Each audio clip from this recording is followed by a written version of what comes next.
સવારની શરૂઆત તો બરોબર હતી, પછી મેં આ તળિયું ખાધું હતું અને અમે શ્રેતને લેવા હોસ્ટેલે જતા હતા તો ગુલ્ફી ને આઈસ્ક્રીમ આજે ઘણું ખાઈ લીધું, એટલે ચીટિંગ ડે છે મારો, જોઈ લ્યો આજનો દિવસ ટૂંકમાં બતાવી દઉં.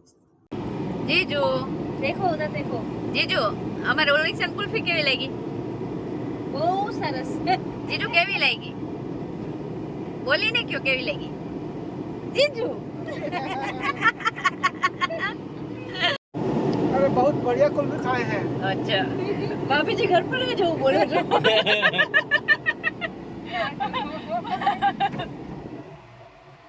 શ્રેતને હોસ્ટેલેથી લઈ આવ્યા અમે. અહીંયા બહુ પ્રોસીજરમાં વાર લાગી હતી, 2-2.5 કલાક જેવું થઈ ગયું. મેં કીધું કે આટલી આપણા છોકરાને ઘરે લઈ જવા માટે આટલી બધી પ્રોસેસ એમ. અને પછી બપોરે રેસ્ટોરન્ટમાં મલાઈ કોફતાના તે બધું ખાધું હતું. અને જો કે મારાથી એટલું ખવાનું નહોતું, પણ આઈસ્ક્રીમ ખાધું એટલે ચીટિંગ ડેમાં હું ગણું છું. અને પછી વિશાખાપટ્ટનમ અમારે જવું છે, એટલે શ્રેતને લઈને અમે ઘરે જઈએ છીએ. હવે વિશાખાપટ્ટનમના વિડીયો આવશે, કદાચ 1-2 દિવસ અપલોડ ના થાય તો હું 16 તારીખે અપલોડ કરીશ. અને આઈસ્ક્રીમ ખાધું હતું 12 એપ્રિલ 2026, ગ્રીન ક્રોસ માર્કનું નિશાન. આજે મેં 2 વખત આઈસ્ક્રીમ પણ ખાઈ લીધું છે.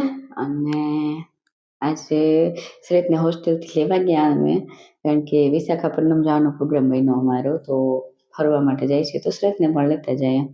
તો ત્યાંથી એને લેવા ગયા હતા અને બે રસ્તામાં આજે જે પી ઈચ્છા લાગી બધા સાથે ખાઈ પી લીધું છે.